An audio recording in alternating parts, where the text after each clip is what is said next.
Welcome, welcome, welcome. Beer Guys Radio. We are live, Facebook. We are.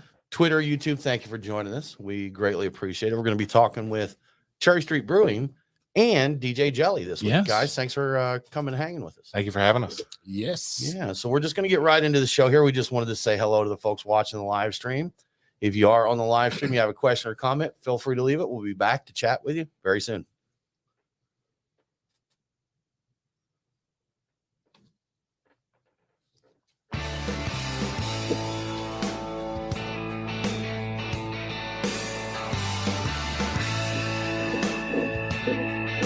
Open up a tab, grab a seat, and pour a pint. It's time for the Beer Guys Radio Show. Want free beer? Go to the brewery. Dedicated to the art, science, and enjoyment of craft beer. Yeah, what's wrong with the beer we got? Now, here are your hosts, Tim Dennis and Brian Hewitt. And welcome to the Beer Guys Radio Show. We are broadcasting from the Beer Guys Radio studios, and this week we're going to be talking to Cherry Street Brewing. I'm Tim Dennis, and with me, as always, is my good friend and co-host, Brian Hewitt. Hey, Tim. So joining us today, we have Ramsey Florence, the director of sales for Cherry Street Brewing, and we have DJ Jelly, the DJ pioneer of Southern hip-hop music, and he's got a lot of names on that resume of his. Yeah, it's extensive. So we're going to talk about what he's been up to, but we're also going to talk about expansion when it comes to Cherry Street, hazy IPAs, a new Flanders, and a festival of peppers. Guys, thanks for joining us. Hey, what's going on? I'm just admiring the colors and graphics on this beer can. But Yeah. Anyway, Yeah, thank you for having me. A lot of beer to be distracted by here. There isn't is. man? We've Absolutely. got beer all over the place. Guys, thanks. We appreciate you coming. Ramsey, old friend, Yes, great to be old back. friend of the show, now with Cherry Street, Mhm. out here selling the goods, huh? Yeah. Good stuff, man. Good Yeah. stuff. You know, we're going to start off with something fun. Everybody's seen the Girl Scout cookie and beer pairings that some breweries do, right? It's been done a couple of times. It's been done. We're going to do a spin on that. Brian went to our local Asian market, Yes. and they had all these Asian Kit Kats. And if you've ever seen, they do some really wild flavors here. So, Ramsey, we have a green tea matcha Kit Kat. We have one that they just say melon. I think it just says melon on it. Yeah. Nondescript melon, and a strawberry chocolate. Mhm. So we want to know, if we paired these Kit Kats with Cherry Street beers, what beers would they pair with? So let's start. I think the most mild one was probably the melon. Wouldn't you say? Yeah, probably. Yeah. Let's go with that. Go Let's with just go with that. Okay. And you've tried them. Yes. You tried them there. What beer pairs with a melon Kit Kat? Honestly, upon eating it, our Sabra was the first that came to mind. I think that idea playing off the pineapple and coconut that comes from the Sabra hop, and then that with the melon, you get just a nice influx of juice with a smooth beer, a little bit of booze from being 9% on that beer too, and I think it'd go great together.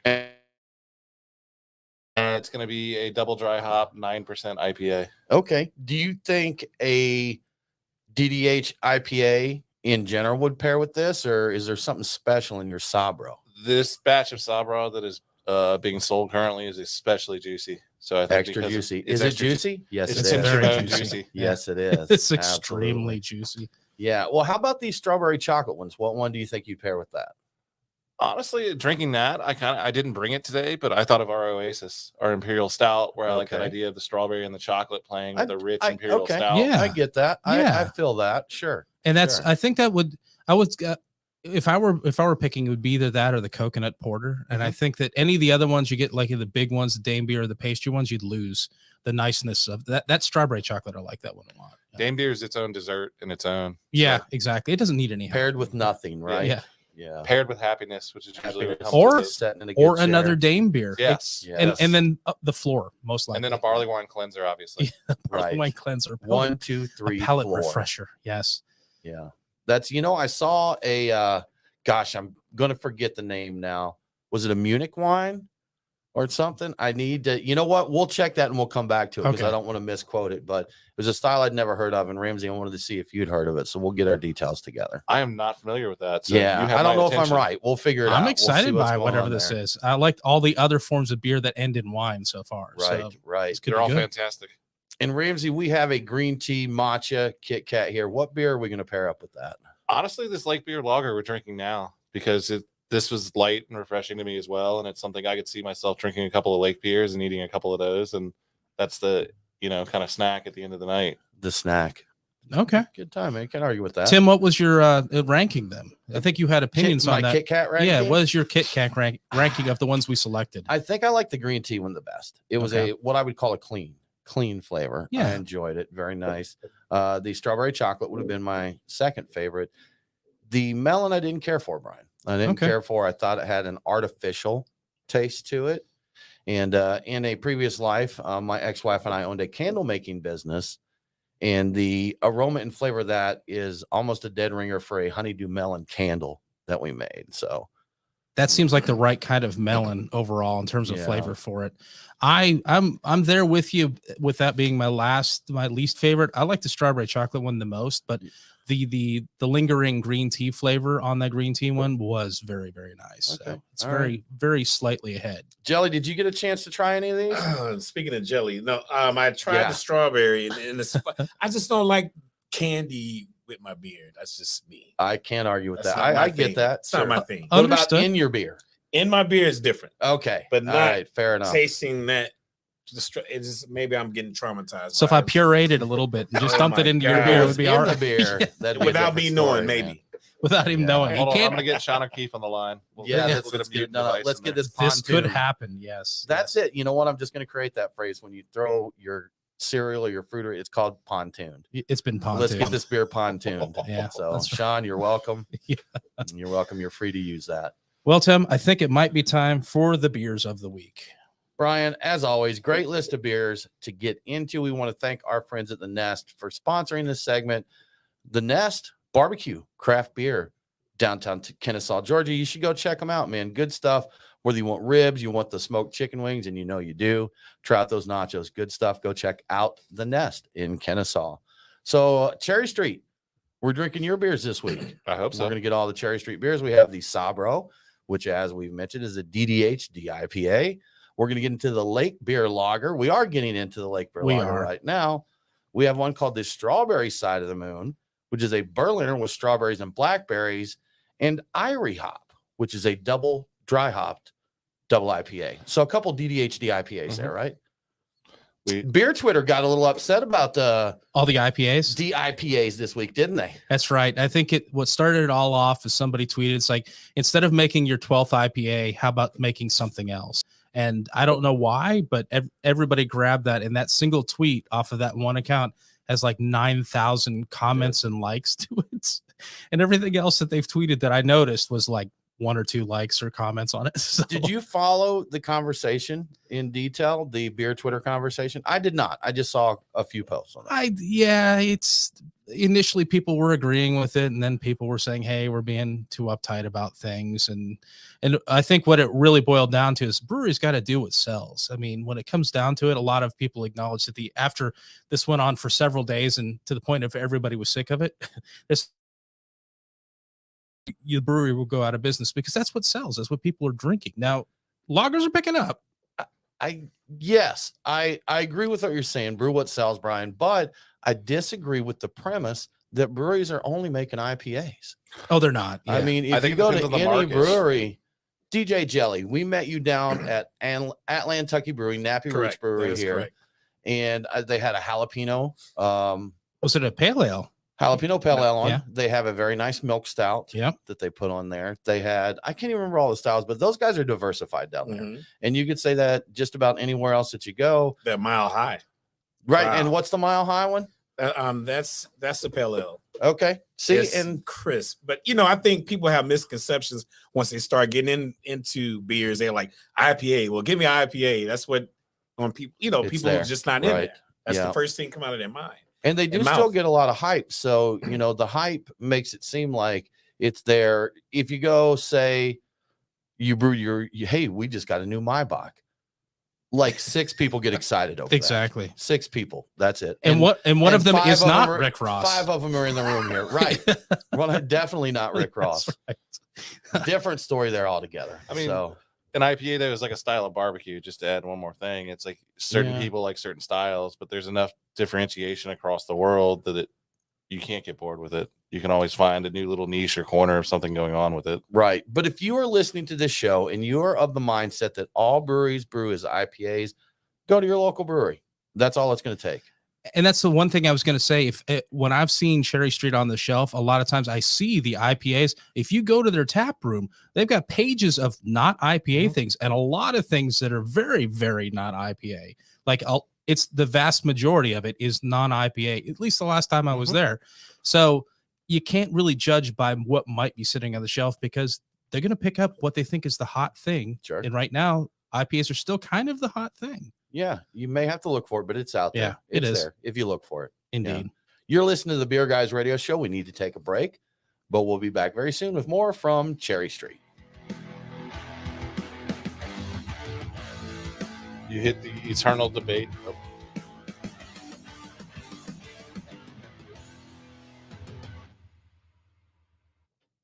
Okay, we're clear now. Now you can talk. You're on your own track. Looks like so I we can might have clear a few that out comments pretty up easy. there. We've got to bring him down some because it's just too much bleed, too much reverb. Let's see. Some comments. Let's chat. Amanda. Hey, Amanda, how how's you it going? doing? Hey. Amanda says, hey, Ramsey. Hey, DJ Jelly. What is up, Amanda? Stephen Pete, cheers. Cheers from Kettle Rock. How you doing? And look here, little shout out for the Nick Tanner.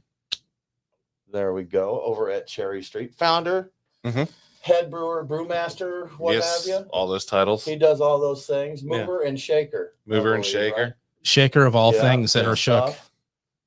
First, is it just that? No, that can't be No, right. that Y'all can't- been around longer than a year, haven't you, Steven? A little bit long. Is that really it? So you got to slow down, Nate. You got to slow down on the comments. Let us get the last one dressed. I tried to bring you I out know from the what she earth. is. Okay. Yeah, Oh man, I can't think of the brewery spot. I'm gonna have to ask it. Well, Yeah. from the earth. From the earth is From the Amanda. earth. Yeah, So that's out in Roswell. That's Roswell. Roswell. Yeah, That's where it right is. off Yeah. the bridge. yeah. yeah. A little shout out to Irie Hop here. I am Good a food fan out of that. there, too. Yeah. Oh, yeah. Food The is- food's great. Mhm. Look Yeah. at that. Look at that. Stephen Pete, May 14th, 1 year. Wow. One That's year. awesome. Cheers to Kettle Rock. Cheers to 1 year. First year's hard. Maybe you should do a Kit Kat and beer pairing Yeah, you for should. your first anniversary. I know where you can find some Kit Kats. See how that's going. Everybody else is doing no. those Girl Scout cookies. Yeah. And this Who is only a does that? sampling, just a So you have to be smattering creative. of what's You gotta be available. Creative. That's cool. Yeah. We See, did we keep we always keep here's a And little you- it's secret like- for those of you watching the stream here. We keep, I hope I don't shut it off. I'm not gonna do it, but Yeah, because you shut it off. this laptop acts as a shield for the piles of junk food that we keep in this. Actually, we're not too junky. We've got dried mushroom We caps, do, yeah. cauliflower bites, Camel Blues, all Buffalo healthy- Ranch cauliflower bites. all healthy stuff there. But we Yeah. always have some snacks to go with our beer. Yeah. Yeah, this is probably the healthiest. Well, I don't know, with Kit Kats that might counteract any health that's The actually Kit there. Kats kinda Mm. throw It it makes in you there. feel better. I've seen literal death on this table before. Like we've ordered stuff Oh, that yeah. just nobody should eat. Yeah. Oh yeah. Yeah. Doing with sound wise, Before we go back on, we're gonna muck Okay. with your with me. because Okay. you're just grabbing everybody. It's loud. You know what? Let's do something. Nate. Come back over here real quick. Mute him all together. Because And leave only mute Brian for now. And welcome to I'm still getting the reverb there. So let's see. So leave him muted, mute Ramsey. And welcome to the Beer Guys Radio Show. That's not too bad. Now mute DJ Jelly, please. And welcome to the Beer Guys Radio Show. Testing 1, 2, 3, 4. Testing. Bring Ramsey back in only. And welcome to the Beer Guys Radio. It's a little bit there. I just think our tight little studio here. There's Ramsey. Let's fold this sucker out and slide you back in the corner a little bit more. I'm not sure how much room we've got. No, we don't need to get you back down there. Just move your chair back just a little bit more. Is that better? Just a touch. Yeah, better? let's get you on that. And that will also allow you to talk to us and keep you on mic a little better. So we need like one of those Joe Rogan tables where you've got 6 feet across the table from each other and stuff. So We should have you a good enough yeah. cable to pull that off. Okay. All right, now bring all the mics back in.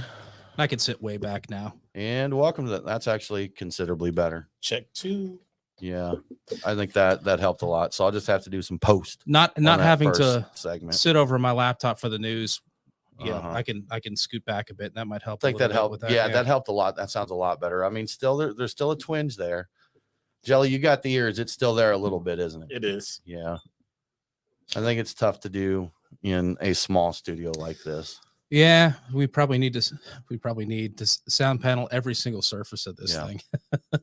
Get some plexiglass dividers so we're in our own little cubicles and stuff. So, all right, we'll make it through this. All right. So what are we drinking next? Oh yeah, he was heading over to grab that before we did a little audio testing. The exciting audio testing. What are we drinking next? What do you recommend, Ramsey? Let's do the Groovy Child next. Groovy Child? So we'll do non-hoppy to hoppy. Like that to me seems the proper segue. Okay. Sounds good to me. Groovy. Groovy. All right. Groovy. Maybe I'll try to talk a little bit quiet. It's not easier for me to do though. I'm not a Well, I person. may have been turned up because starting out when we first calibrated this, I probably spoke a little softer than I do now. Maybe. Maybe not. And welcome to the Beer Guys Radio Show. We're broadcasting from the Beer Guys Radio Show. We'll do it like it's NPR. It's like a lot more ASMR. Yeah. Welcome to the Beer Guys Radio Show. It's we'll open up every can really close to the mic. This pours with an open ecstatic enthusiasm that is only known by the inside of nature. ASMR is horrible. Can you hear this I boy? hate that. Do you want me to timestamp the Everybody- ASMR bit of the live stream? Do what now? Do you want me to timestamp the ASMR bit of the live stream? Yeah, Yeah. absolutely. Yeah. Everybody listening right now probably has really painful goosebumps from the unpleasantness of it all. I know I would. So painful. Yeah. Ugh. Terribly painful. All right. All right. Let's do it. Guys, we ready to go back in? Let's do it then.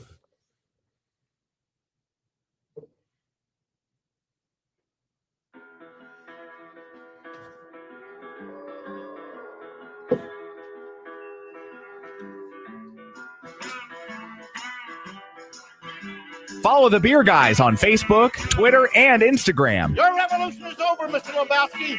Condolences, the bomb's lost. Now, back to the Beer Guys Radio Show. Welcome back to the Beer Guys Radio Show. Remember, all episodes are available on demand. So if you missed the broadcast, get the podcast. Beer Guys Radio is available on the Podcast Park and all popular and unpopular podcasting apps. Now let's get back to Cherry Street Brewing and DJ Jelly. And DJ Jelly. Cherry Street, we're going to get to you in just a minute, man. We're sipping your beer right now. We just opened up your Groovy Child. And you said we got a little hops in our life now, right? Yes. So this is going to be a blonde ale that was infused with guava puree and then dry hopped with El Dorado. All right, let's do this then. Were they guava Kit Kats by any chance? They were not. Okay. We'll That's do too that bad. next year. Please, no It's Kit too Kats. bad. Don't do it. DJ Jelly, man, Yes. thanks for joining us. Coming up here, as we mentioned a little bit in our first segment, we met you hanging out down at Atlantucky Brewing. That is correct. You were DJing there, amazingly enough. Nappy playing Hour. some with good Nappy tunes. Roots. Absolutely. But that was not your first time DJing, correct? No, not at all. Yeah. So did I hear the 90s? You got started in the 90s? In the early 90s, college days, you Okay. know, of hip hop, Yeah. just everything like Southern hip hop, East Coast hip hop, everything was opening up across the board. France, it was just that Yeah. time Right. when everything just started spreading. It was going, man. It was a good time. See, I'm a little bit older than even like the Nappy Roots guys. Talking to them, I started with Dougie Fresh, Okay. and all of those, we back both. some of Okay. the really OGs in Right. the rap game. No Correct. one's hearing that, but coming up through the 90s and that. But Brian, you were saying before we went on, so you've worked with a lot of the big names. What have been some of your most memorable moments? I mean, speaking of Dougie Fresh, I mean, I did a birthday party with him, a private one, like 2 years ago. He and Moni Love, and I was just rocking with him. Yeah. LL Cool J, I've spun for him. Of course, my claim to fame as a DJ, my first claim to fame was basically breaking the music in Southern hip hop, like Outkast. Yes. Going on tour, Goody Mob, being their first DJ, road DJ. Bubba Sparks' first road DJ. And then later just, developing the first all rap Atlanta show on radio in the mid 90s, and then eventually going on to being a part of production team where Big Room Records, where we put out The Kid, Walk It Out, DJ Unk, Flow Rider Low, we produced that, and just several things, a lot of behind the scenes. Man, it's just been a crazy journey. That sounds awesome, That's man. insane. And traveling around the world doing this as Yeah, well. You know, right. it's like crazy. Like, okay, this started in our living room and now we're in Japan. You know, just crazy stuff like that. Absolutely. We haven't went around the world with Beer Guys Radio yet, No. but even Oh, you like, will. But You will. yes, there. It's about to happen. Speak it, believe it, man. It is about to Believe happen. it. But you know, even for us, we go to Denver for GABF. We go down to Florida, and we're like, we're working right now. Yeah, that's we're good. we're drinking and talking about beer, and this is work. That's You right. know? Feel a little is, dirty yeah. saying it, but Yeah. you know, but talking about you know, just kind of the origins of this stuff and Nappy Roots. I was watching the Kanye documentary on Netflix, and Good I'm going documentary. through, and then all of a sudden, down at the bottom, it's like Nappy Roots Studio, and he walks in there, and Fish Scales is like, "Oh, come on in." And this was I watched more and listened more. Apparently, this was the part of Kanye's career when he was about to lose Really? it, Yeah, and that he was doing beats for other people. correct. And so he's in there. Kanye's in there with Nappy Roots guys doing beats for their tracks. in Skinny there. Scales. Yeah. Yeah. Yeah, I that was was like, cool. I'm like, I know these guys. Yeah. That's I right. know these guys. It's just. That's I mean, they've been crazy stuff. around, but you got to think about with Nappy Roots. I mean, in the hip hop community, once they broke off and started doing beer, everybody was like, "Wow!" Right. Like it was, Yeah. Yeah. it was unheard of. Everyone was like, "Wow!" This was like at least 10 years ago. At least Yeah. that was amazing. That's. I mean, Kudos to them. Yeah, Skinny was boys. rapping about Red Stripe. he back- was. back That's in the day, right, man. So, and you know, they've moved it up, but it's been very cool. I've talked to, you know, the Nappy Roots guys. We had the what's the group that came in to talk about diversity? I forget, the brothers, leaders of the Brew School. Leaders of the Leaders Brew of School. Brew Yeah, School. So we had them in here, but Atlanta, you know, when they talking about diversity and inclusion in craft beer, I think we're ahead of the curve here, and I think we can be an example for other areas because we do have a very diverse brewing scene. Oh, absolutely. We have several black-owned breweries already. yeah. More coming along now, and then you get someone like Nappy Roots that already has a presence. They can get it out there. They have It's been pretty doing awesome it. stuff, man. And It's good shouts stuff. out to L Sharpton. We have L. to give out Sharpton, that we is do. the man. And I say that to him because for me, he started helping me articulate what I like. Good. So that Okay. was the thing. This was over, I don't know, 6-7 years ago. Like really articulate. Like he started breaking down things. He's like a scientist. I'm like, okay, yeah, you're right. Yeah. Those are notes. Okay, you know, just shouts out to him, man. He's And the you know, much love to him. OG Georgia beer influencer, Beer journalist, basically, beer- and journalist. Pretty much, Yeah, influencer, and yeah. journalists. And that's, you know, like you said, we were talking before about, you know, how I was just curious where you were on your beer journey here. And you kind of said, I know what I like. You know, I know the flavors I enjoy. And I love to sit around and drink a beer and not think about the flavors. But I also enjoy sitting down and just really talking. Hey, man, what notes do you get on this? We were doing that with Kitkats earlier. yeah, we You were. know, Oh, my so God. that can be fun, but it's also nice to just sit down and have a beer, you know. So Absolutely. and getting around guys like L Sharpton and talking that. And I've seen, you know, we met Nappy Roots early in their brewing journey. They were already beer drinkers, and to see what they've learned and grown. We brewed with them in their garage when they were doing their test batches. Oh, and yeah. stuff. In the Yeah. garage, the infamous That's right. garage. And it's been amazing, you know, Yeah. just seeing. So there's just so much cool stuff happening in beer, and it's not all IPAs, Ramsey. That It's not all IPAs. I think calling Ramsey. it just a garage undersells it. It looks like a It garage from does. the outside, but Yeah. from inside, that was pretty decked It's a out. brew pub, that was wasn't it, it was a man? brew pub. It was Yeah. it was a cool place to hang, and it had serious equipment. And when you saw that, you're like, all right, these guys are definitely open. Gold albums on Yeah. the wall. Yeah, he said that Gold too. out, a couch. Yeah. You know, Right. Yeah. If you, And we did a podcast there as well. yeah. So good times, man. Good Yeah. times. Have you hung out with the Atlantic guys yet? Any collaborations in the works, Ramsey? We're trying to get a hold of them to set Okay. something up actually, and then I've met them a couple of times here actually. Oh, that's it's been a right. Yeah, yeah. while. Oh That's yeah, right. of course, of course. Yeah. Yeah, you were here So, during that and then time. saw them at Pontoons Festival that was back in Okay, September too. right. So talked to them a little bit there. Good stuff, man. Cherry Street Brewing, Ramsey. We go back many years. Our partners, Ironmonger Brewing, you had worked with them in the past. You were here. That's, you know, we hung out beer festivals and as you've gone on now with Cherry Street, again, one of our favorite breweries, just you. doing good stuff. And so what's up with Cherry Street, man? What's the latest and greatest with Cherry Street? So as you know, we opened North Shore back in January, which is on the brewery side. So the tap room. Now, North Shore, remember, we go out I don't know where North Shore is. Yeah. So that's in Chattanooga, Tennessee. Chattanooga, on the, Tennessee. on There the we North go. Shore Island, in the sense that it's a little isolated to the locals. Okay. So yeah, we have a facility in Chattanooga. The tap room's been open. The restaurant we're hoping to have open by the end of next month. It's just a matter of getting the build out, contractors, all the fun stuff that goes with renovations and building. Good stuff. Yeah. So we've been doing that. We started self-distribution in Tennessee and then also signed a distributor in Tennessee. So it's been a process of opening up that market. And then we have expanded exponentially in Georgia as well. So what was for the longest time with us, allocation brewery, if you will, where we were in high demand, but making such small amounts of beer, we're now in a bigger production facility making beer and trying to spread it out as far and wide as we can. You're right. Now, you have 2 locations in Georgia now, right? You have Yes. in Alpharetta, a place called Halcyon. Yes. Brew Pub. In the original location up in Cumming, Georgia. Yes. Vickery Village. All right. And then Chattanooga, Tennessee. Yes. Does it stop there, Ramsey? Does it stop there? There will be a 4, but 4 is not even a thought right now. Okay. Right gotcha. now, it's like we are utilizing the same strategy we did with Halcyon, which is Yeah. let's get this open, let's grow it, and then let's see where it takes us. See, now I have to apologize because when we were chatting, I thought you said I thought that you were telling me we were going to find out the 4th location.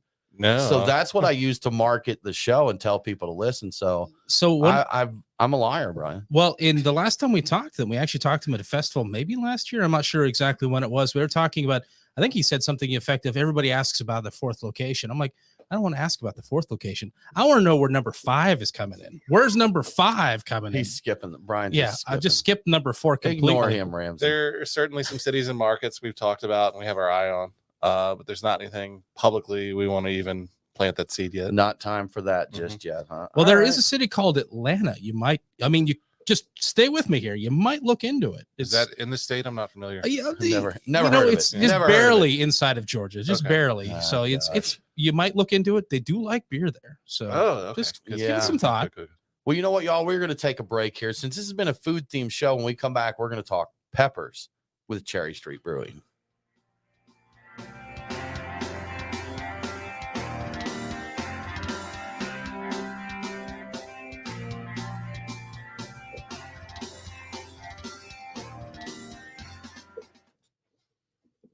Alririghty. So I'm going to look up that beer style. So Oh yeah, the wine one. when we The come Munich wine or Dunkel wine or Dunkel wine. That sounds interesting.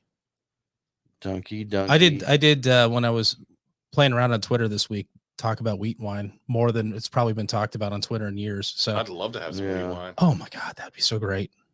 Oh, we got some wine. What do we- What's up? Chase with Cherry Street. Chase says I've heard of those folks. What's up, Chase? How's it going? Skinny and Scales. Yes.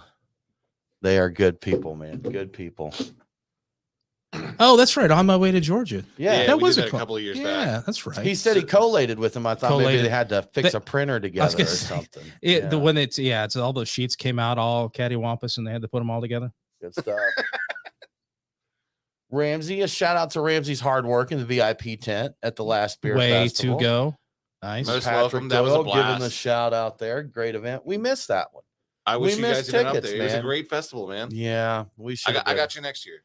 Okay. Okay. There was we'll so hold much you to it. going on last weekend that we had, what is it, paralysis by analysis? Yes, thing? analysis paralysis. We couldn't So decide. we went to so we ate meat. Viking Alchemist Yeah. and Mandatory Fun Beer Works. It was their first. And yeah, and we went to a Brazilian steakhouse. That's right. That sounds lovely. Nice. It's like I can't decide what beer. Let's go eat some Yeah. meat and think about it. Yeah, I It had was a beer great. festival, and then I went home and ate Antico pizza that was See? delivered to my house. Oh, It was there you that beautiful. sounds go. good too. A little bit of that left. Let me pour a little of that. Long day. That's what you need. Groovy Child. This was the blonde, right? With the Yes. Munich wine. That's what they're Yeah. going. Is it Monday Munich night wine? is doing a Munich wine, a BBA Munich wine. So Okay. did you determine the technicality of what makes it that style? No, I even tagged.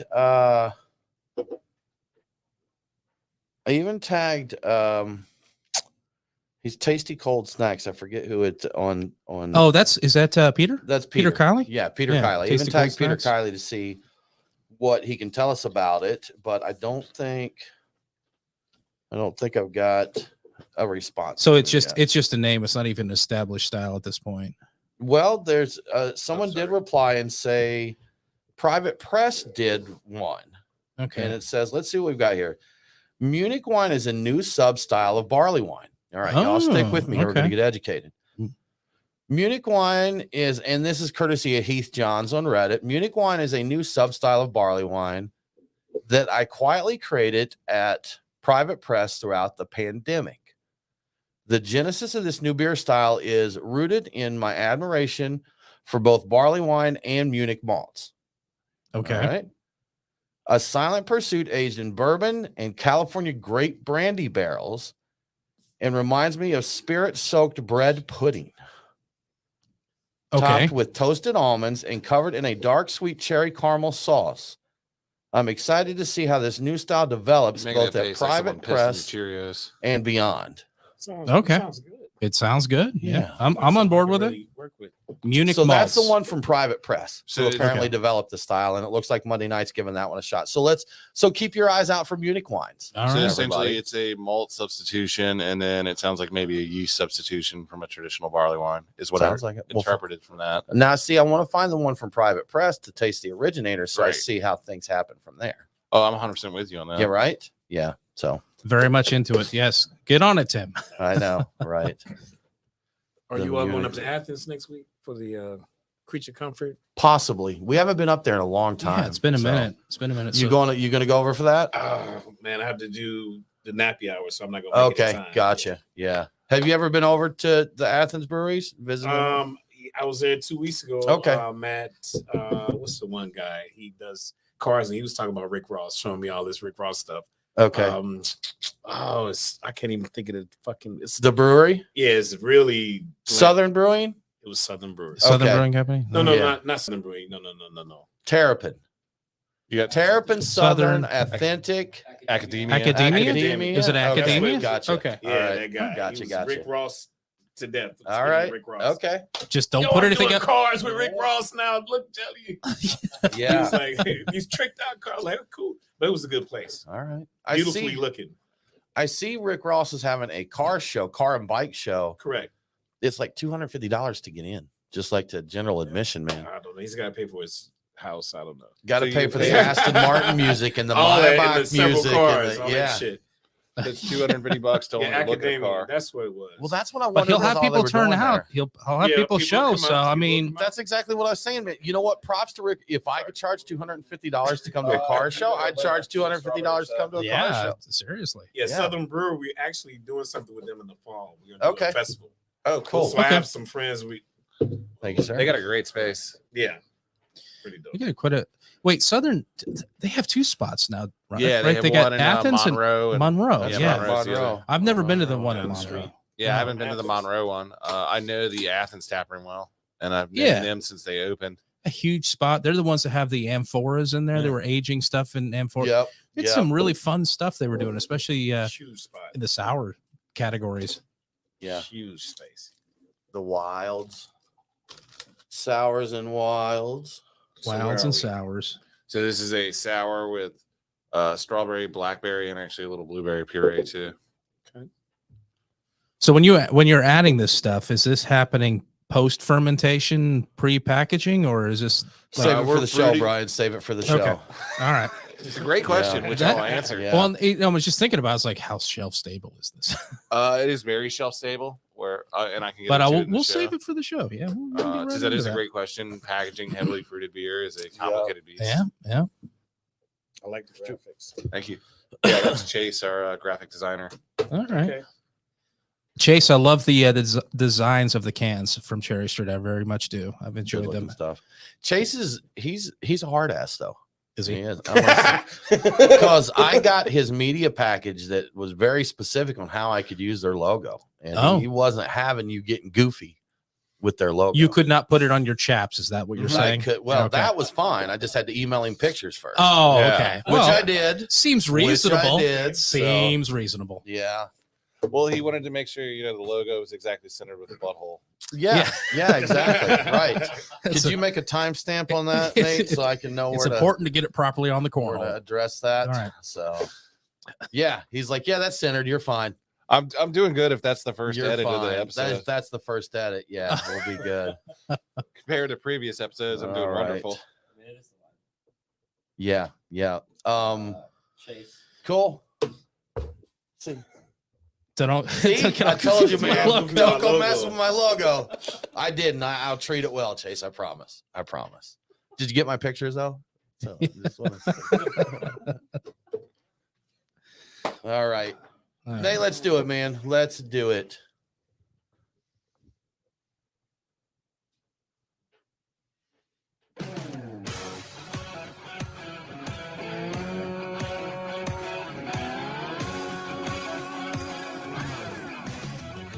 Follow the Beer Guys on Facebook, Twitter, and Instagram. Back off, man. I'm a scientist. Now, back to the Beer Guys radio show. Welcome back to the Beer Guys Radio Show. I want to give a quick shout out to one of our great radio affiliates, WMXI 98.1 FM in Hattiesburg, Mississippi. Catch Beer Guys Radio on WMXI every Saturday at 9 p.m. Now let's get back to Cherry Street and DJ Jelly. Quick trivia. What brewery is in Hattiesburg, Mississippi? Oh, is this Southern Prohibition? It is. It is? Okay, cool. Southern Prohibition. Good stuff, man. Good stuff. Ramsey, we are currently drinking your Dark Side of the Strawberry Moon. We had your Groovy Child here that's got a little guava action in it. So we see some fruitiness happen. And we know hops can bring fruit notes into beers as well. You guys use some fruits, but peppers. We're going to be part of there's a festival coming up for peppers soon, correct? Yes.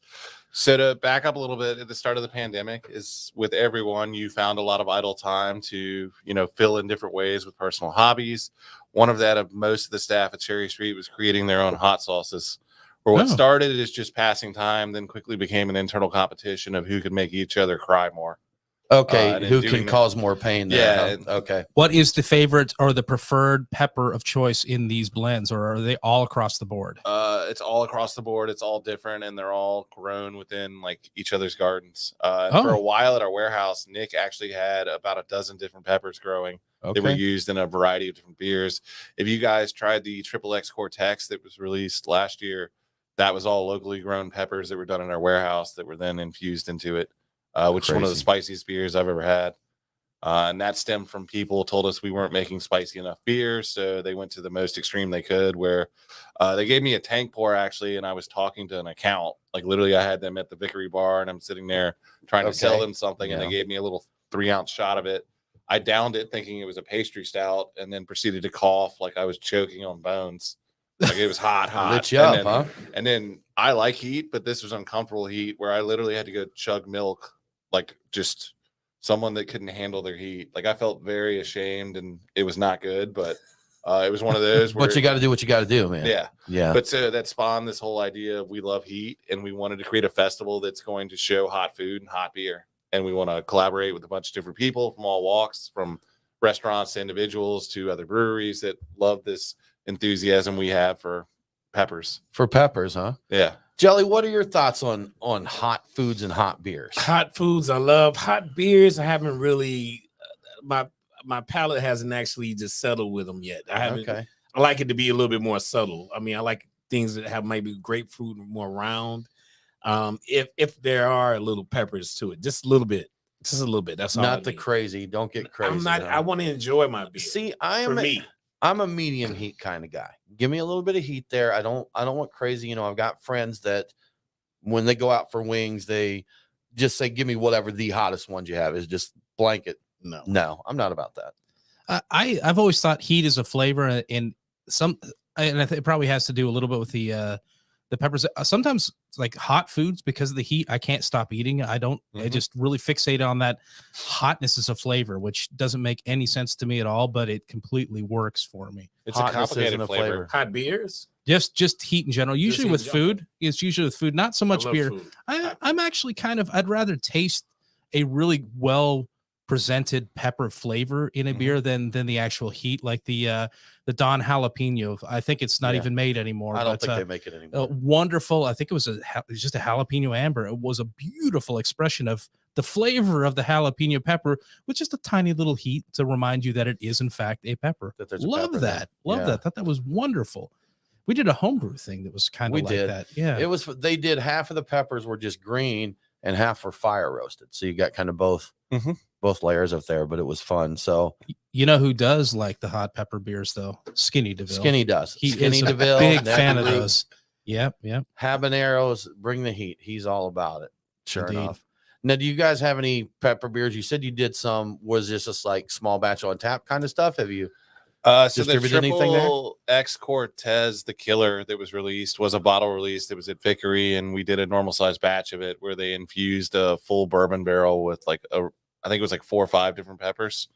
So for Pepperfest, there will be a bunch of different beers by us and whoever else wants to collaborate, and like that will be a feature of being able to come to this festival.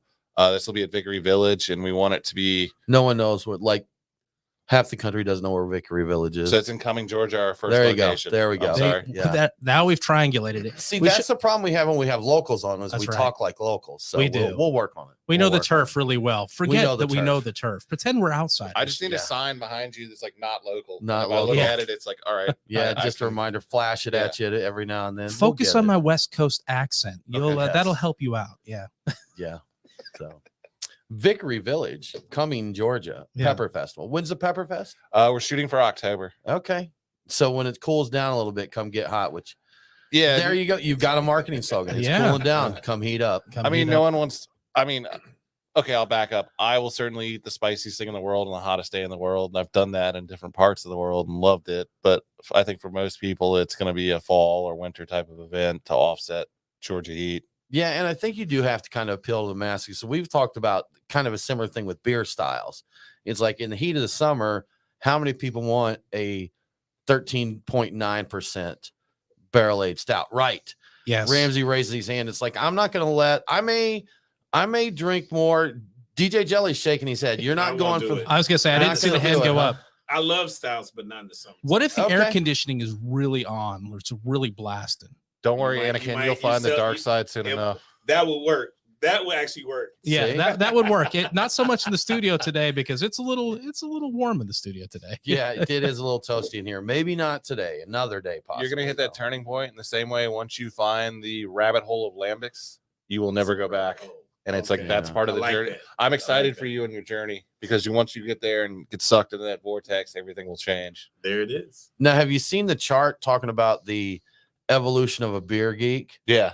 Like it starts out as an infant drinking, or a monkey, I think, drinking lagers, and it's lagers, IPAs, stouts, sours. Then it comes back down to lagers. About back down to Yeah. lagers. Oh, it's full circle. I mean, Yeah. circle. It's a circle of Yeah. life. I especially think the longer you work directly in alcohol, the crazier stuff after a really long day, you just don't want to look at. You want I- something simple. Never used to understand it when I would talk to brewers back when we were home brewing. We're just avid. We're going nuts with this stuff.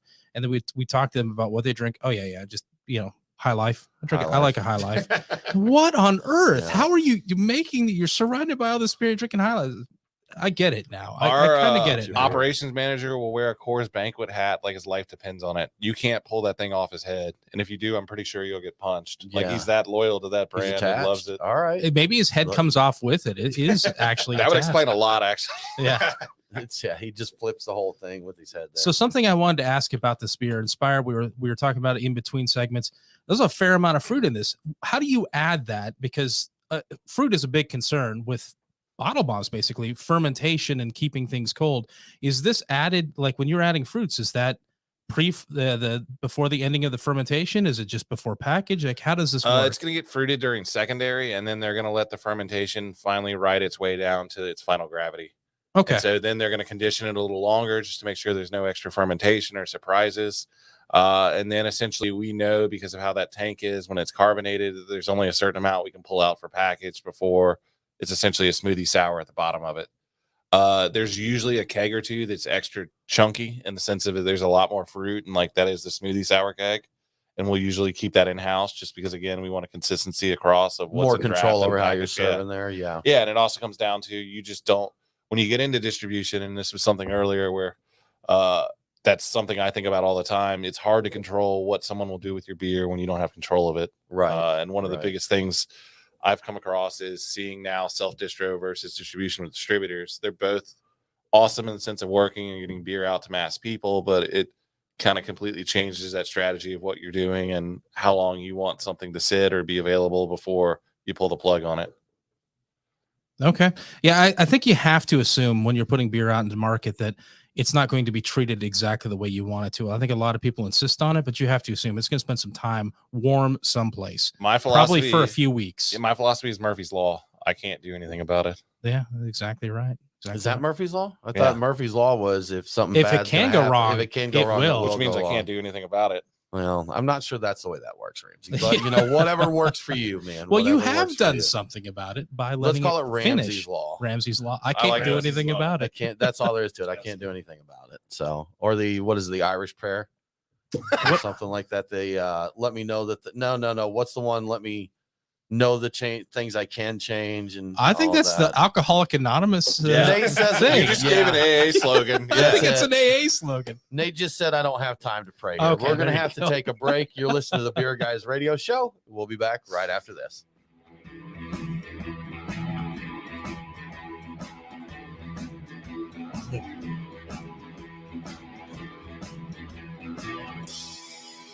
I just turned on one of my guys from the West Coast to this to y'all podcast. Oh, He's cool. like Cool. a West Coast fanatic when it comes to beer.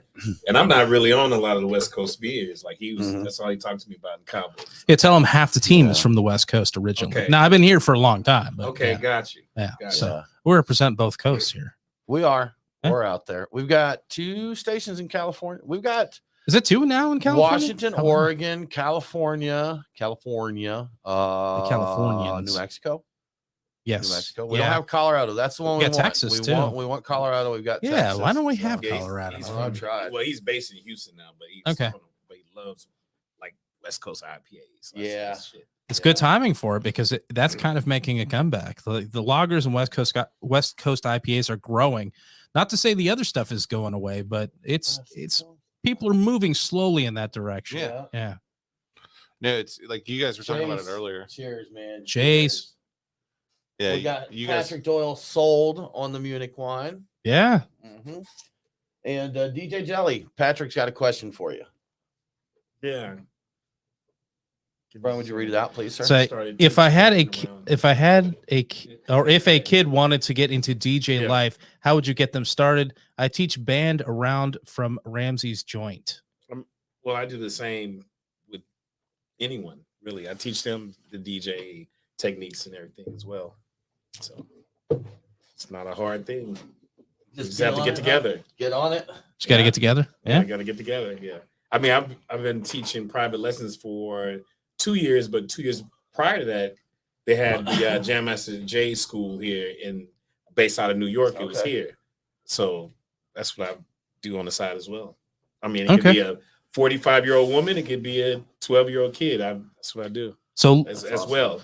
so look him up and get some lessons. There you I go. mean, that's how you That's all you have to do. it. Yeah. Right now, my IG is down, but you can go to Facebook.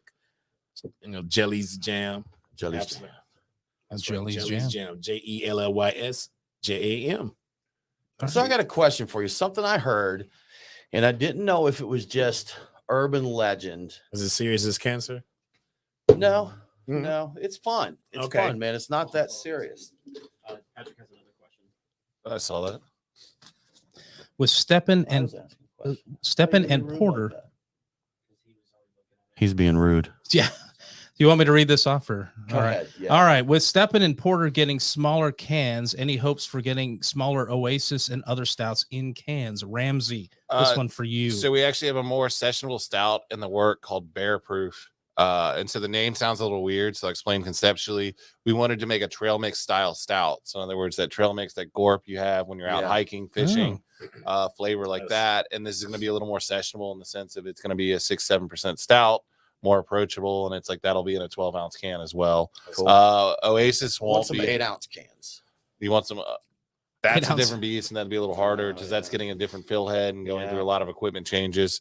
Oasis is going to stay in 16s. It's just from a standpoint of cost is really what it comes down to. Because of how it was always made at our original 2 locations, it's a very expensive beer. We have not attempted to scale it up yet, just because Yeah. of the time of year when we opened and how it's been. But that's something where, unless we did a just drastic change. It's gonna have to stay in that format. Just going to be the way it is. They need to make either a 4 ounce or a 2 ounce can and call it the ticker for the people who have to check in on Untapped. So it's just, I just need a taste of it to check in on Untapped. And so you can get your tiny little tasting glass and that tiny little can next to each other. And here's the great thing. You sell it for almost exactly the same price as your 12 ounce or 16 ounce cans. But those guys need to have that little tick. Need to have it to get the check mark there, right? They get that little check mark and they're willing to pay it. Like, man, I think it's Ology has sent stuff up here in little 8 ounce like 4-packs, and it's like I've loved that. Just like again, I think every beer drinker, especially when you just get in that phase if you want something heavy and it's cold, but cracking a 16 ounce of a 12% beer is just a dangerous proposition at midnight. I have an Oasis in my fridge, and the reason it's been in my fridge as long as it has, it's a 16 ounce can because it's a 16 well, you know, I'm a ounce friend, can. and I'll come over and help you drink it. Okay. Yeah. One of these we days, have that relationship. Yeah, like, that's true. I'll That's show true. up and drink beer at your house. Well, You know, that 21st might help. Amendment had lower to boom barley. Oh, wines that's they put right. in a little short can. Love those. Lower to boom. That was Yeah, great. that was 8 fun. ounce. Those were 8 ounce Yeah, cans. I Yeah. love it. Those are great. Did- Yeah, I he's thought saying I saw ology, some of yeah. those, yeah. So DJ Jelly, my question. Yeah, his question. I heard that Atlanta strip clubs are responsible for the growth and boom of a lot of hip hop stars. Is that a factual statement? That is truth. Okay. Is it true? All right. It's that's very true. all right. Absolutely. I mean, because it's about the vibe. I mean, it's basically the ghetto golf course.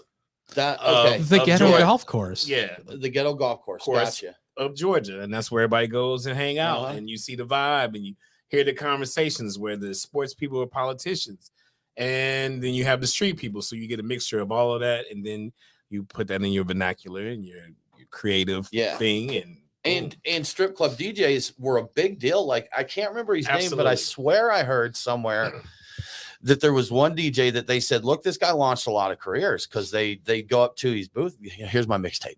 Here's my mixtape thing." And So, funny fact, well, the guy who did Whoop, there it is. you're right. He was the chief DJ at Magic City, and he Okay.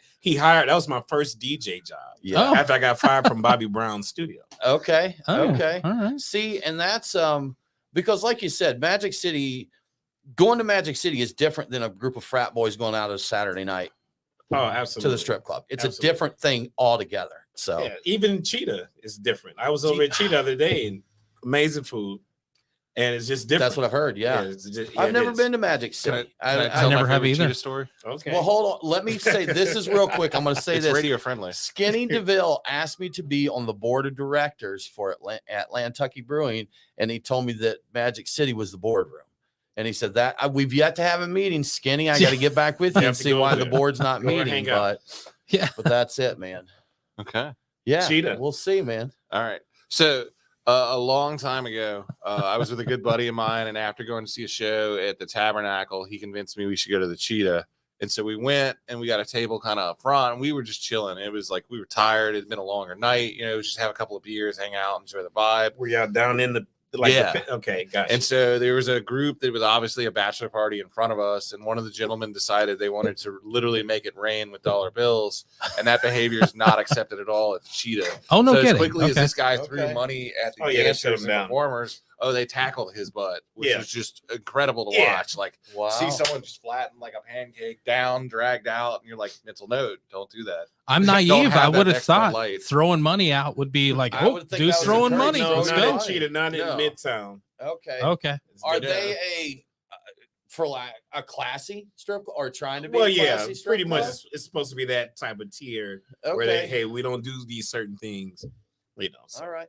I do know Food I is used amazing. to have friends. Food Brian, is we used to amazing. hang out when we used to hang out at the cigar shops a lot. The guys there, when the cigar shop would close, would say they're going to Cheetah. Yeah. And they always asked me to go, and I never went. And I was like, no, man, I don't really want to go to a strip club. I don't want a $20 Coke, and all. Yeah. And they're like, it's really not like that. And I guess one of the guys he said he had like a VIP card or something. He's like, they had this little nook that they'd go sit in. He's like, we really just kind of hang out and have drinks. And I think Cheetah, I think you could smoke cigars there at the time. Mhm. I believe so. Yeah. So I think they're like, no, man, it's just kind of like the after party. We go hang out and have some drinks. So DJ Jelly's saying they have great food, and he said it a few times. I believe him because I went to a strip club in Portland, Oregon, way back in the 90s, and those guys owned a ranch, and they butchered their own cows, and so you could get a steak. You could get a reasonable steak dinner, like good for guys in my income bracket at that time, $5 or something like that, and you could sit there, watch the show, eat the steak, and man, that was great. And it was for what it was. It's noted for that. For like their steakhouse is like ranked as like it's ranked. It's a legit good steakhouse. It is right? ranked. Yeah. So the cheetah is also associated with the steakhouse. See, I did not know this. When I lived in Atlanta, I thought it would be hilarious if I was in my house and it's like 1 a.m. and I'm like, man, I'm hungry. Let me check Uber Eats, and you could get delivery from like Cheetah for the Uber Cheetah. Eats. Wow, that's something. But you'd look at it and be like, wait, just the food? Let me double. Yeah, just the food. Is it just the food? Okay. Wow. Yeah. Now Magic City is known for their chicken wings. Like their chicken wings, like crack. Now, here's the problem. There's a shortage on chicken wings, and the cost of those chicken wings has gone up a lot. Where Tim is watching the chicken wing index. The chicken wing. They have been reduced. I'm not going to even lie. Now they're smaller. Man. See? Smaller, man. Yeah. You got the mini wings. The mini wings. Well, we went to JR Crickets and got wings because we had to play, the show Atlanta, the lemon pepper wets. We had to go to JR Crickets and get those. And the waitress did tell us, she's like, now y'all, we're going to tell you, we call these party wings. She's like, they're little wings. They're party wings. I'm like, that's a fun way to say, look, our wings they're pretty scrawny. It's like when I look at a small wing, I'm not sure if I feel more like partying than if I look at a big wing.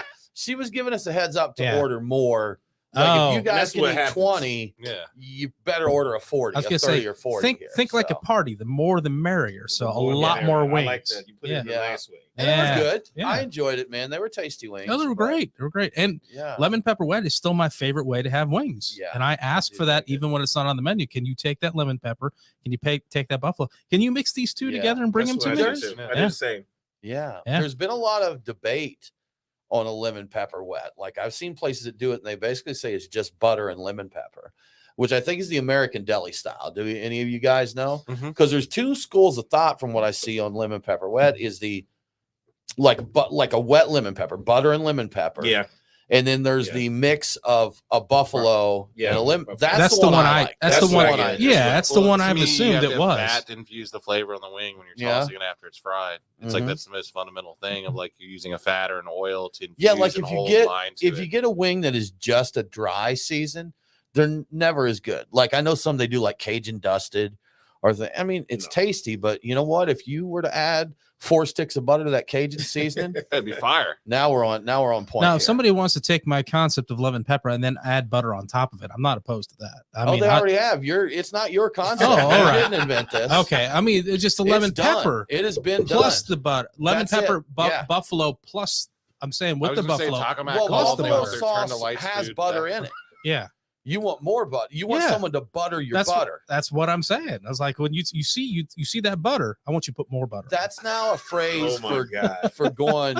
I think they call it being extra. I want you to butter my butter. Butter my butter. Butter my butter. Excuse me, guys. Speaking of that, Pontoon. They had the lemon pepper. They did. Last year. Have a can in there. Do we have one in there? Did you try Very interesting. Yeah, it was. It was interesting. It's not bad. It's just I agree. Very interesting. I think that's an accurate thing. It was not a bad beer. It was interesting. No, Mike Nate seems to know that we have one. Oh my God, we have one. I like the cover. I like the artwork on it. See, I like the artwork. When they said they were going to do this, I'm like, man, we're going to get some buffalo, some buffalo and some lemon pepper. But this is more just lemon pepper. It's more. Yeah, it's more no butter in here. There's no.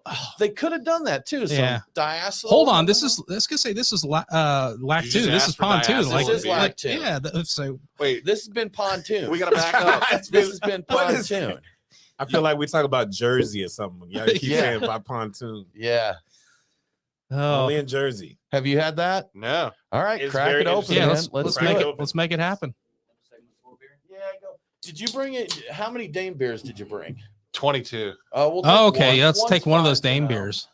Actually, I'm lying. I didn't bring any Dame beers. Hang on. Why did you even come? Why are you here? You know what? Then we're gonna make him drink that Good Word beer. If he didn't bring us anything big, we gotta have a closeout. You make it sound like Good Word makes bad beer. I know. I'm just messing with you. So what do we got here? It's like a bourbon. We got 5 now. So why don't we You know what? Let's get a bigger. That is interesting. What Yeah, we we got get there? a larger You know what? format. Let our guest of honor, not Ramsey. I'm not talking about him. Yeah, not. Let Jelly. These are our big bottles of big beers. Okay. Show the man what we have. They let him pick one out. Are we pulling out stouts? Break it all out. There's no limit. Oh, that hype whale variant. Oh, he said there's no limits. So here you have here a we stout? go. This is a Mexican Imperial Stout. That's got some heat to it. from Wrecking Boy. It does have a little heat. If we're talking peppers, we got a little heat here. A little Mexican Siberius Maximus. Okay, maybe This this is a is great beer. We have Hypewell have variant to back pick it. when Oh, they did the release. I the see Humdinger. Oh, have you had the Humdinger? I've heard of it. I've never had it.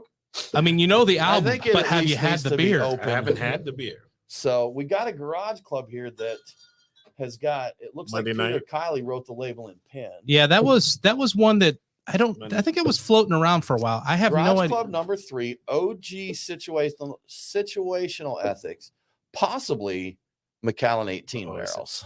Ooh. Uh-oh. Either he wrote that or I did, and that's Yeah. that's a bottle that floated around for a while. So I mean, Yeah. I hope it's in good condition. 2016. All right. Is this the one from? That's Lucky Town. Let's hold on that one. I don't think. You're not good enough for that. Okay. No, I'm just giving you shit. Hypnotize Biggie for those that are still with us. Hypnotize Biggie. That's what's contrast, Bourbon right? barrel aged. Yeah, it's stout from contrast. Contrast. We have a thorn in my stout. I think this is Arches. This is Yep, Arches. I recognize the logo. Jelly. Just putting out the Any of big these? boys. Any of these exciting you, man? I might try this. Maybe this will Okay. kind of All right.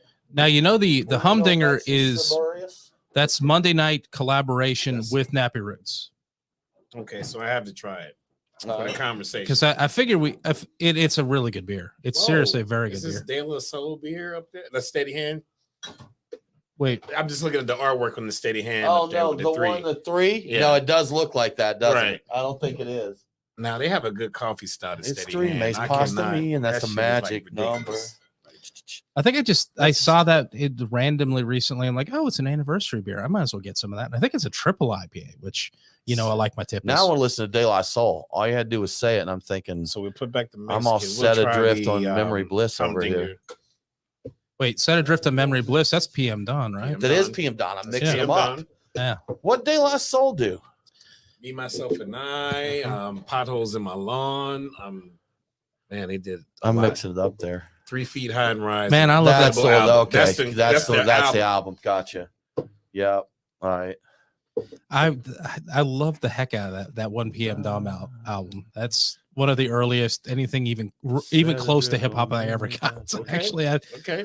You weren't wife allowed to sang. listen to it. no, You- no, it's like it's The my- Lord did not approve of that music. yeah. There was The a little hip-hop bit of gods. That's right. yeah, there was a little bit of pressure against me getting into music for a little while. So a lot of my music West taste is younger than I am. Let's just put it that Okay. way. Typically, so I missed out on some of the fun stuff happening, 80s and 90s early. I got into it. Grunge Friend's era. like, but- Mom, can I go to this concert? And she's like, I don't know. Do you want to go to hell? That's right. So- Well, it's like, well, if you do, you can And tell the devil all It's about a it. pretty good concert. Maybe I do. Maybe this trade-off is worth it. What part? Were you from LA or No, I'm from Oregon. Oregon? Yeah.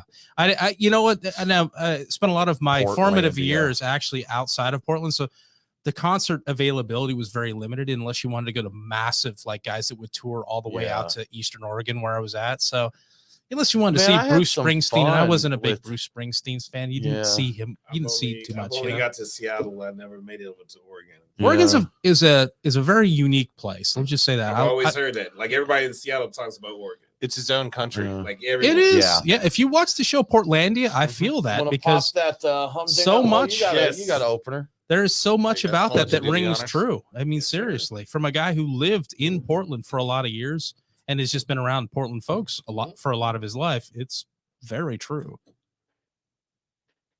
Yeah, I hear a lot. Exaggerated a bit Yes, for sir. comedic effect, but it's yes.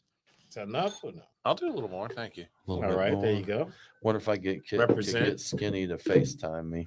What, That'd be right now good. during the show? Let's see. I'll see if I can do it. I'll see if I can get Scales. Scales. Skinny won't talk Scales will. Yes. Skinny will see that. It's like, nah. to me. FaceTime Fish Scales. Nah. Tim- Nah, not right now. KitKat. Oh, this is 2018. It's been a while. Let's see if we get him here. I wish I could put the camera on the screen here. Oh yeah, Let's picture see. in picture in the live stream. They may be out and about. That'd be very now. meta. I think they had some. Very meta. They're very important brewers / rappers, Tim. I know. They are busy Yeah, well, right they now. were on the. I think they opened for Sir Mix-a-Lot, like on 420.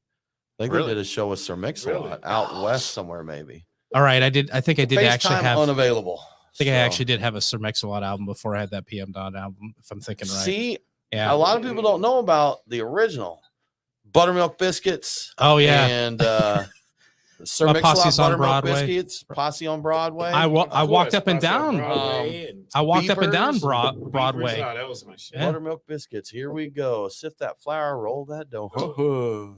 Wow, you went back. Yeah, Yeah. man. Went back. Yeah. See, I'm originally from St. Louis, so we're on that service. Yeah. So the So Broadway. who are the is Nelly St. Louis? So you got Same Nelly. neighborhood. He came out of high school a couple All years right. after me. Yeah. See, Same now neighborhood. I lived in Northeast Arkansas, so we're big on the Memphis rap, you know. So we UGK, I think, is Memphis and Texas. But it's Memphis influence. 3-6 Mafia. 3-6 Mafia. Yeah, that's okay. Yeah, they used to come and hang out with me at the flea markets, bringing in little tape there. Here's my Crazy mixtape, right? tapes. Yeah, here's my Yeah. mixtapes. Yeah. Back in the day, their bass would hit harder than anything on his system. Oh my god! Like I always wondered how the hell they did that. Just like you'd put it in and someone had a system, like you'd be dead. Right. Like the bass literally blow you against the window in a car, and you'd be like, That's "This is all much you hear. louder." That's all you would hear is the bass. Rumble. That's all you need. Hey. So I had I had a Mustang 86 Mustang hatchback. Had two Rockford 512s in it. The upgrade. I had some Sherwin Vegas at one Look at you. time. What? Punch 45 amps. Nice Sony crossover. Had a kill You were switch serious. installed on my dash. Kill So switch. if I didn't sometimes get it advanced, but yeah, Yeah, that's good. yeah, You so- were serious. I had a You're pretty good serious system, man. business. I'd shake it up pretty good back then. Yeah, you DJ serious. Magic Mike, Nemesis, course. That's my you know, boy, Magic all of Mike. those. Yeah, yeah. I was Nemesis. all about that. Yeah, he's yeah. I've got the munchies for your bass. Tweedle, Classic. Classic.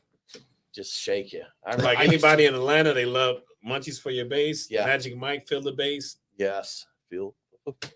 I used to love putting people in the back seat of my car and then There you go. begging to be let out. Right, 'Cause I just right. shake them to pieces back there. So Reminds me of a car show I went to last year. Completely believe that. Yes, right? I do Yeah. believe that. They love it. Just watch it. yeah, Oh my it goodness. was a good time. I think we got one more segment to do. So I guess let's. Is get our- on is it one Let's more? get Yeah. on it. And we haven't scared everybody away with our man, random just- rambling. just Yeah. random here. We lost one there. They finally got fit Yeah. up with us. Totally understandable. You know what though? We covered like rap history, Atlanta rap history, Yeah. chicken wings and strip clubs. This That's has right. been a very eventful show. Very informative. The- yeah, right. The right strip Yeah. clubs to eat at when you're in Yes. Atlanta, possibly Yeah. Portland. Yeah. Right. Go to Cheetah for your steak. Go to Magic City for I mean, your I've wings. gone for that a couple Yeah. of times. Ignored the dancers just to go See? get a good breakfast at 3 a.m. Yeah. I used to when I was in Portland, I used to go play pool with buddies, and we would that exact same thing. It was a bar, but that was kind of there was a pool section off to one side. You could basically go in there and play pool. Look over occasionally if you wanted to. Just ignore, play pool, drink Just beer. doing your thing. huh? Recreation. No, That the- type of recreation. The funniest thing Yeah. that ever happened to me long before I met my wife, I was in Charlotte and I went to Uptown Cabaret with some friends, and I just couldn't have cared less about any of the girls. It was just I was hanging out drinking. I got very intoxicated, and then the only thing I What? cared about was the bacon, eggs, and like Okay. biscuits on the like lunch buffet. Yeah. And I cannot make this up. There were literally two different dancers that tried to do everything in their power to get my attention to come for a private dance, and all I was staring at was the bacon and the biscuits. food. Bacon Didn't and even give them biscuits, eye man. Power of the contact. food. Yeah. Buttermilk From biscuits. liquor to the food. Yeah. Yeah. So still to that's this something. day, I have friends being like, "Yeah, you still ignored them. I don't know what's wrong with Patrick, you." I have a And I'm like, story. I have a story about that. Fear of a Black Planet. In 1984, 5, 6, maybe. If you Google Beastie Boys, Syracuse, New York, the article that comes up will be the concert I was at. Beastie Boys, Nice. Public Enemy, and Murphy's Law in Syracuse, New York. And Not Ramsey's Law. Beastie Boys were about to not be able to come because they had a Inflatable. That's it. That's You it. know it, man. Of They course. did. Come on, Yeah. from your- Yeah. Yeah. And they told, but they told the city they wouldn't do it. And then, like, middle of the show, they're like, I wonder what's in this box, you know? So, and so they're like, by the time they get us out of here, the concert's going to be Yeah, over. they We did it don't here care. in Atlanta. Yeah. Yeah. in But the that 90s. was, What was the inflatable thing again? I forget. it was very phallic. Okay. Brian. All right. So, I yeah. got you. All right. I figured it was one of Yeah. a couple of things, and that seemed the most likely. But I mean, I saw Flavor Flav in his prime. Yeah, boy. You know, with the, Yeah. it was a good, Big it's a Nice. great memory, man. It's a great memory. BC Boys, incredible concerts. I've Yeah. seen them several times. Like they're like some of the best. I told this story before, but they decided to go, they pulled their limo up to the front of the War Memorial, like rather going in, they made like an entrance. And I was maybe 14 or 15 at the time. And I just got their cassette because that's what we listened to in those days. Mhm. And what's I was like, that? I was like, oh, hey guys, would you sign my cassette? And he looks at the cassette and he looks at me, he goes, nah, and just walks away. I'm like, that's that's so Beastie Boys. But you know what? But I that would was have been- expected of them. It was. They were. Yeah. Yeah. Yeah. All So right. I was, Got you. I mean, I was disappointed, but looking back on it, I'm like, that's a fun. Nah. Can I Like, all give right. you my conspiracy theory? I Tell think he me. looked at your lossy audio and he's like, why does this person not have my vinyl? That's it. Wow. See? Oh, It oh. didn't have the vinyl. Mm, Yeah. Just Okay. to me, it's Maybe 'cause that's I had it. both. yeah, Yeah, but but yeah. Yeah. But to me, of All that right. era and Well, that it sound, was- it's like you care of the highest quality of how you engineered it, how you produced it, and it's like all those sounds are lost on cassette. It's like when you go to vinyl, at it's like you. everything is in there, and that's what matters. You're And it's like that's what you go to if you really want to hear what the artist intended.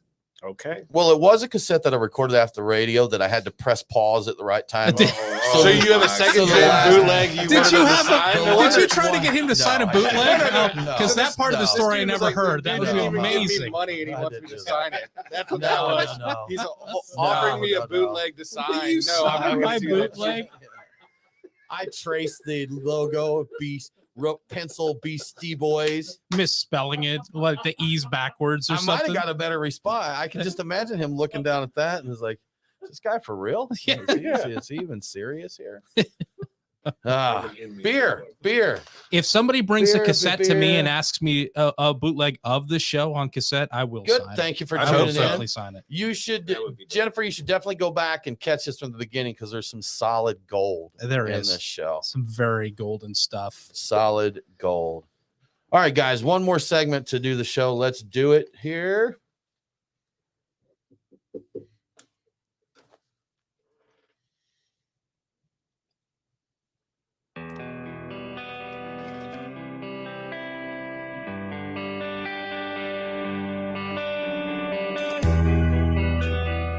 Follow the Beer Guys on Facebook, Twitter, and Instagram. What in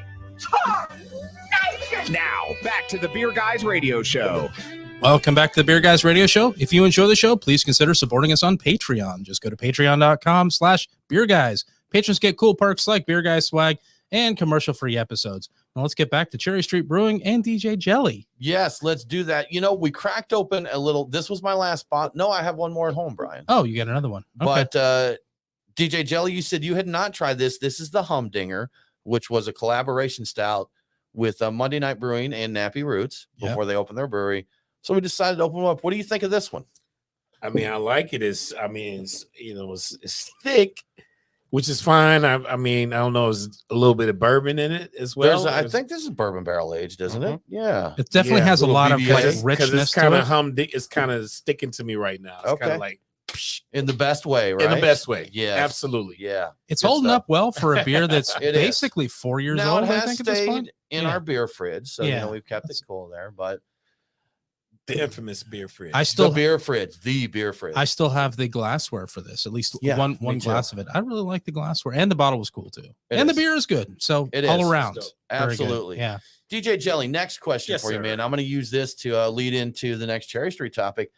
Sour beers, wild beers. What do you think of those? Sour beers are okay, especially if it's like extremely hot. Like if I'm Okay. out sweating, and I would just say, I'll start off with that or end it with that. Okay. If I'm on a hot concert, just out here having fun. Yeah, that's how I do sours. Now, see, now that you've said that, you could start or end with it. I want you to plan a beer playlist, man. I want to say if you're out, let's say backyard barbecue, 4 Mhm. hours on a Saturday. Mhm. The beer playlist, you're going to start here. I'm gonna start with Will Smith, "Summertime." Okay. All There right. you go. I'm just saying, All right. but still, and I might end it with Bohemian Rhapsody. Okay. Oh, Good, Pretty but much. Man, Because everybody will see? be doing that karaoke, but it will be full of beer and just having fun. But you have to have Now- instructions on the beer to drink with the song too. So you got to work on Oh, Yeah, those. I like we that. can Look get at this there in. he goes. Exactly. There he That's goes. it, I man. love it. And I love it. you know what?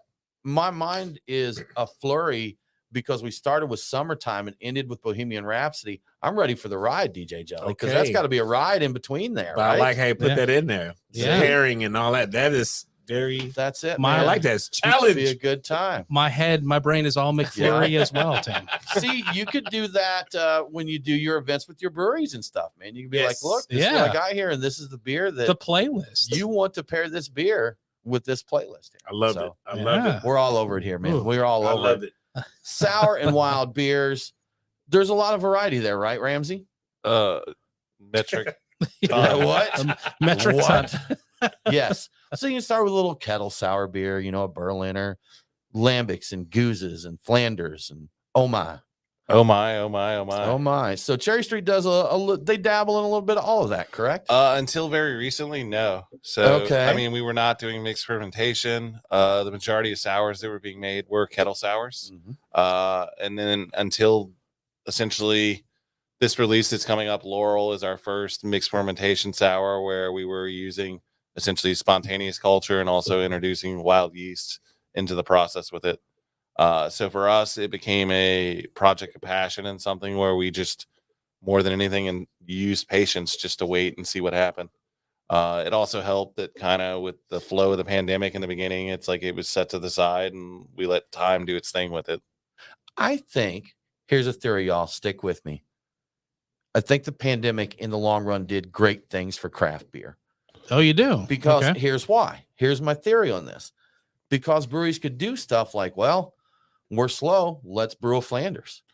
So, well, we also released a barley wine called Unknown Impact, where literally they took everything we had when the pandemic started and they brewed a batch, not knowing if we were going to be open. Like no one knew what was going to happen. Who knows, So man?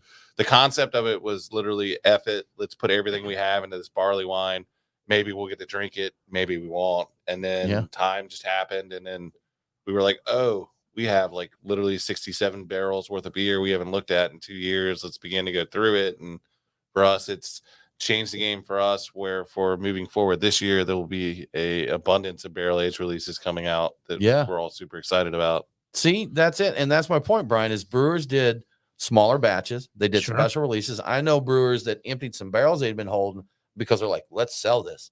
Because there's an unknown impact here. Let's sell this. We need to turn this into money to stay open. Right. Yeah. So for the craft beer consumer, for the craft beer palate, I think brewers messed around with lagering because they had open tank space. Yeah. So there's my theory on that, Brian. I mean, the other strategy was trying to funnel people for in-state. So local breweries were trying to get everyone to go to their tap room. Out-of-state stuff was then trying to get people to go to package store by dropping the craziest stuff. When the pandemic started, I worked for a distributor, and the influx of just crazy out of this world amazing beers we were getting blew my mind every week. Yeah. And the fact I was privileged enough to drink it and then see it pulling through and see like what I never thought would happen in Georgia's distribution was amazing. That was insane. There was a bunch of stuff heading towards a big beer fest in town. And it was stuff that, you would get in line at a beer fest. You'd buy tickets to get. You could go to your package store and you could buy it off the shelf, which was insane. That was an interesting side effect of that. It was not ideal. I mean, it hurt folks in the process, but for me, I got some stuff that in cans that I'm just unlikely to get anytime soon. I mean, imagine opening your beer fridge. For me, I had Bissell Brothers, I had Block 15, there was Parrish, there was Untitled Art, there was all this stuff coming in where again you were just like, I don't know if I ever will see this again. I'd be happy to rewind and not do the pandemic, but have all that beer again. We got to not do it like we would, like that wouldn't happen. Can we not do the pandemic? Well, that's and what get I was all saying. of that I was beer? saying no pandemic, but get all that beer. Right. Get all that beer there. We would have had to go to the festival and see all those people and wait in line to get the beer. Oh, so my gosh. yeah, we would have had to done that too. People and festivals and all I that. know. So, But getting back to Laurel, that's new. That's the kickoff of a whole new mixed fermentation type of thing for Cherry Street, right? Laurel is the mark of a giant change in philosophy, where originally when we opened our Chattanooga location, we thought we'd do distribution out of our Cumming location as well as the Chattanooga location. And then we realized we can take our Cumming location that become barrel aging for stouts and barley wines and other strong ales, as well as start a mixed fermentation and spontaneous fermentation program. So moving all the clean beer, if you will, up to Tennessee allowed that production space to be able to begin to do that. And that's what's about to happen for us, where we're about to start a regular production of sours and barrel aged beers that I'm super excited that will go into distribution. So instead of only going to Cherry Street location to find it now, you're going to start to see it out on shelves. Good stuff, man. So where stuff. is the cool ship going? I've seen that location up and coming. It's not a huge place. So where you there's put not that a cool cool ship? ship right now, but there's a fooder, if you will, and it's Okay. like that fooder has been there since 2018. They bought it at CBC in 2018, and it's been inoculated with a ton of different cultures. So one of our cellarmen actually is in the process of starting his own brewery. His name's Britt. He is going to open frame ship fermentation, and he's going to be an integral part as well in helping us start this process for us too. So we're super excited to be able to begin to start these style of beers. That's fun stuff. That is man. very cool. Yeah. Britt Tusink, he's joined us Yeah. on the show. Frame Yes. ship fermentation, as Ramsey mentioned. I did read a hot take on Twitter, because I've been looking at Tell hot me takes about on your Twitter hot take. that says that actually cool ships are a little ridiculous and an anachronism, and that we have better technology to achieve the same thing that's more efficient, and that cool ships are outdated and should no longer be used, and they're a gimmick at best. That was a hot take. Wow. What do you think of that? Because this is kind of heresy right now, and I don't want to be burned at I'm the mad at stake. this person already. Yeah. So if Yeah. if I can reference another brewery we've not talked about today, one that's blown my mind is Baroque Brewing out of Nashville, Tennessee. Barrique, correct? Barrique, Barrique excuse Brewing, me. Yeah. Yes. Yep. But essentially their dedication to that tradition of aging stuff and ambient temperature in a barrel is classic. And it's like you see a quality that I think is missing in a lot of places today. As much as science is awesome and wonderful and we progress and evolve, there are some things that with time and just patience and the old way of doing it still keep it as beautiful as possible when it comes to beer. I think the hardest thing in being in beer, and it's the thing I struggle with every day, is that love of classicism, knowing something time and patience that makes something beautiful, and then knowing the push of you have to beat everyone else to market. Yeah. And it's a get it out there. hard balance in terms of what you have to do day to day. Well, Barrique will tell you straight up that they're like, basically they brew beer they want to drink, and Mhm. and then they can, let's see if we can sell it. That it's basically, hey, we got together to brew what we So want to drink. homebrewers professionally. Yeah, yeah. They went to. It's funny that I've heard a few brewers like that have said, really being a successful brewery wasn't even really our goal. We just at Green Line Brews, not far up from where we live here. Yeah. They're a tiny, tiny brewery, but how they started their brewery is one guy's wife got mad that his home brewing was taking over the space too much and kicked him out. So him and three buddies decided to get a brewer's license. And they're like, it just became kind of their clubhouse. They built a clubhouse. They got all the Go Green licensing Line. and all that. Go. Yeah, It's good stuff, that's man. right. You absolutely have to love that. Ramsey, we're about out of time here, but we want to know if people want to know more about what is happening at Cherry Street Brewing, what's going to be the way for them to do that. We just launched a new, very fancy website. So there's a lot of information on that. And then just follow us on our social media platforms. Perfect. And the Cherry Street Brewing everywhere for your Yes. social media. Good stuff. Mhm. DJ Jelly, thank you so much for joining us. Thank if you, folks guys. want to see what is happening with you, what's going to be the way for them? Well, to you do know that? what? You all can go ahead and go to Twitch. Get the Twitch app, which is a gaming app, but a lot of DJs are there now. So you can follow me at Twitch / DJ the real DJ Jelly, as well as on TikTok, the real DJ Jelly as well. TikTok. Good stuff. Somebody smashed up my IG. I'm trying to recover it. So anyway, don't worry about that. Go to TikTok and Twitch. But the real DJ, when you get that fixed The up, real it's DJ the Jelly. It'll be re- the same. The real DJ Jelly out there. TheReal DJ JELLY. Did Good not know stuff, that man. about Twitch. I'm gonna have to There you check go. that Twitch out. is Yeah. is a spot. All right. I had no idea. Good stuff. We learned something, Brian. We did. We learned something. Well, y'all, that about wraps it up for this episode of the Beer Guys Radio Show. Come and join us next week when we talk to the original 40 Brewing Company. For more craft beer info, follow us online. We are Beer Guys Radio on Facebook, Twitter, and Instagram. Have a great week. Thanks for tuning in, and don't forget to drink local. Cheers.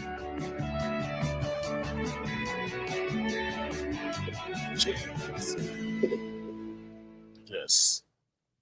Boom. All right. Clear. Dun, dun, dun, Tell them they dun. have food next door. Yeah. Oh, then No, but we want a pizza We'll up. still go ahead. We could pizza up. Yeah, we could get some pizza in here. What beers equal summertime and Bohemian Rhapsody? What beer Yeah. goes with summertime? What type of beer would you pair with Willie's Summertime? He said Willie's Summertime. Good Yeah. old Willie Summertime. Keep my beer's name out. Oh, I sorry. keep my beer's name out. You know what? I would say Nappy Roots Mile High. Okay, Oh, there you go. All right, We got there you some go. Mile High. Nappy Love Roots, that Mile beer. High. And Crispiness. when we make it all the way to Bohemian Rhapsody, what do we have in there? Oh man, That's got to be a lambic. Or don't maybe know, like man. a barley I'm wine thinking or a a stout. barley Yeah, wine. like a barley wine. Right? Something rustic. Or Bohemian. rustic. Strong ale? Yeah. Well, lambic does I like apply that. for rustic there, What don't about a they? strong ale? A strong ale? Strong ale. it Because could that's a be. strong finish. Yeah. A strong ale. Makes Strong sense. finish. Yeah. Man. Yeah. I like Fun that pairing. stuff, man. Yeah. Yeah. Yeah. Okay. Be a good time. Y'all, we're going to sign off online here, sign off the stream. Thank you so much for hanging out with us. We will be back next week. And we Next hope week. you come join us again. Yeah. Cheers.